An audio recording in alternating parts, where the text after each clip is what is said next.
আমাদের বাংলাদেশের বউয়ের দোয়া ক্রিকেট টিমের খেলা যা দেখেছে, কিরা কিরা হার্ট অ্যাটাক করেছে, আমার একটু কমেন্ট করে জানাও তোমরা। ঠিক আছে, তোমাদের জন্য আমি হলো টাকা মাকা তুলে হাসপাতালে পাঠানোর ব্যবস্থা করতেছি। এই শালারা মানে সহজ ম্যাচ কিভাবে যে কঠিন করতে হয়, আর মানে প্রেশার যে কিভাবে উঠোয় দিতে হয়। আমি আজকে তেঁতুল নেবো এলাম, যাতে প্রেশার উঠে গেলে তেঁতুল খেতে পারি।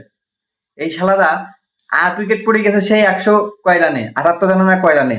সেখানতে এই ম্যাচ গালের পরে উঠোয়ে মানে মোটামুটি কায়দায় একটা সিস্টেম করে পুরো গালের পরে উঠে দিয়েছে। এই শালারা কবে ভালো হবে এরা।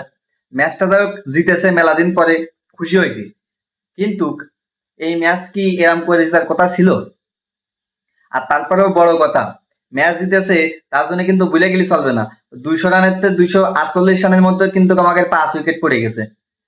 এই জিনিসটা কিন্তু মাথায় রাখতে হবে। এই শালারা যে কবে ভালো হবে, আর এরকম করে যদি ম্যাচে এরকম করে তাহলে তো দর্শক যা কটা দেখতো, মানে যারা ভক্ত ছিল এ কটা তো সব হার্ট অ্যাটাক করে মরবে রে। যাই হোক, অবশেষে তানভীর ইসলামের কথা বলতেই হয়, খুবই সুন্দর ভালো খেলেছে। আর তানজিম হাসান সাকিব শেষের দিকে এসে ভালো ব্যাট করেছে, ভালো লেগেছে। কিন্তু এই যে মেহেদী হাসান মিরাজ, এটা যে কয় যে সাকিবের হলো কি কয়, ওরা কি কয়, কি কয় ওরে,